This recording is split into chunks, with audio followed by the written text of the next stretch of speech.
A few years ago, my friend Dylan and I decided to go camping in a remote forest in Washington. It was supposed to be a peaceful weekend away from work. Just two guys, a few beers, and the sounds of nature. The first night was uneventful, but on the second night, something strange happened. Around midnight, I woke up to the sound of twigs snapping outside our tent. I assumed it was an animal until I heard what sounded like breathing. I nudged Dylan awake and we listened, frozen in place. Then we saw it. A man was standing about 20 feet away from our tent, completely motionless. He was dressed in ragged clothes, barefoot, and staring right at us. His face was pale and gaunt, but the most disturbing thing was his eyes. Even from that distance, I could tell he wasn't blinking. We sat there, terrified, until Dylan whispered, "We need to leave. Now." Slowly, we unzipped the tent, careful not to make a sound. But the second we moved, the man tilted his head in an unnatural way, almost as if he heard us. Then, he took a step forward. That was enough for us. We bolted. We didn't even bother grabbing our gear. We just ran in the opposite direction, weaving through the trees. At one point, I turned back, and my heart dropped. He was still right behind us, and still not blinking. We ran for what felt like forever, until we saw the glow of our truck's headlights. We jumped in, locked the doors, and floored it out of there. When we got to the nearest gas station, we told the clerk about what happened. He just stared at us, then said something that still gives me chills to this day. "You're not the first ones to see him." I asked what he meant, and he just shook his head. "People go out there and come back saying the same thing. Some don't come back at all." We never went camping again.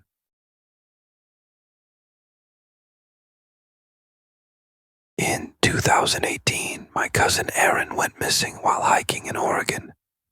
He was an experienced outdoorsman, so when he didn't return from his solo trip, we knew something was wrong. Search and rescue teams combed the area for weeks, but they never found a trace of him. No gear, no footprints, nothing. It was as if he had just vanished. A year later, another hiker disappeared in the same area. This time they found something. His tent was still there, along with his backpack and food supply, but he was nowhere to be found. The only thing out of place was his notebook, left open on a tree stump. The last entry read, "It's back again. I saw it last night watching from the trees. I thought it was a person, but its eyes, they don't reflect light. They absorb it. And now, I think it knows. I saw it. It's getting closer."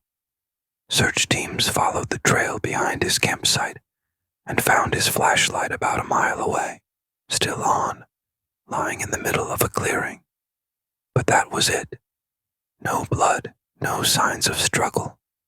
The case went cold. A few months ago, I went down a rabbit hole and found a forum where locals talk about the forest. Someone posted something that made my stomach turn. They claimed to have found an old camera buried under a tree. It was damaged, but they managed to recover the last few images. The last photo showed a man, blurry, almost like he was running. And behind him, between the trees, were two glowing, pitch-black eyes.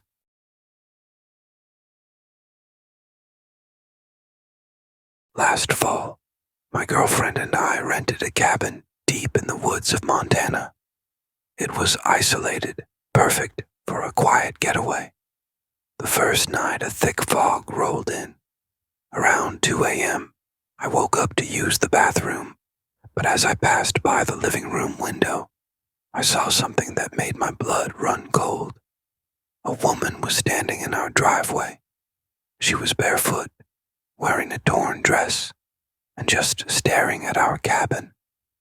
I couldn't make out her face through the fog, but something was deeply wrong with the way she stood.